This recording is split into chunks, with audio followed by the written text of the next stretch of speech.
तर राष्ट्रीय स्वयंसेवक संघाच्या नुकत्याच मुंबईमध्ये पार पडलेल्या 2 दिवसीय व्याख्यानमालेमध्ये सरसंघचालक मोहन भागवत यांनी भाषिक वादाबद्दल एक वक्तव्य केलं होतं। भाषेच्या आधारावर वाद करणं म्हणजे स्थानिक आजार असल्याची टिप्पणी त्यांनी केली। यावेळी त्यांनी महाराष्ट्रातील मराठी विरुद्ध अमराठी वादाचा दाखला दिला होता।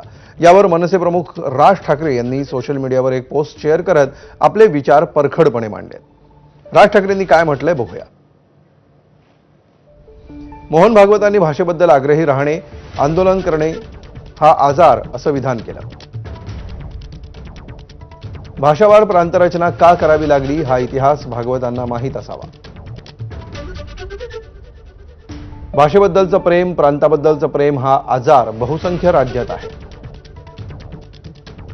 4-5 राज्यातील लोकांच्या झुंडीच्या झुंडी वेगवेगळ्या राज्यात जाऊन आगाऊपणा करतात।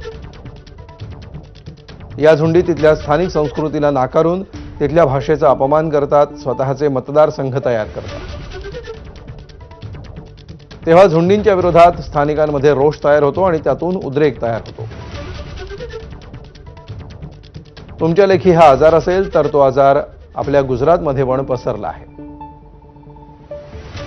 गुजरातमध्ये उत्तर प्रदेश आणि बिहारच्या हजारो लोकांना जेव्हा पळवून लावलं तेव्हा तिकडे जाऊन समरसतेचे धडे का नाही दिले?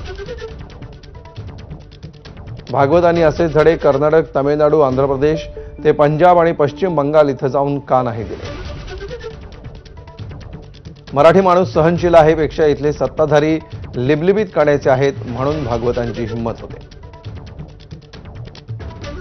भैयाजी जोशींनीही मुंबईची भाषा ही फक्त मराठी नाही तर ती गुजराती पण आहे असं विधान केलं होतं। मुळात स्वतःला अराजकीय संघटना म्हणवून घेणाऱ्या राष्ट्रीय स्वयंसेवक संघानं या भानगडीत मुळात पडायचंच कशाला?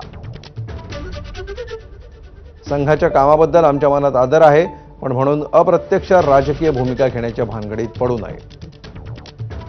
आणि पडायचंच असेल तर देशभरात हिंदी, जी मुळात राष्ट्रभाषा नाही, ती लादणाऱ्या सरकारचे कान उपटून दाखवा।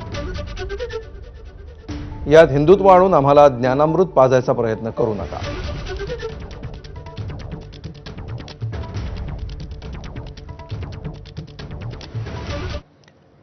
पुढची बातमी, काँग्रेसचे प्रदेशाध्यक्ष हर्षवर्धन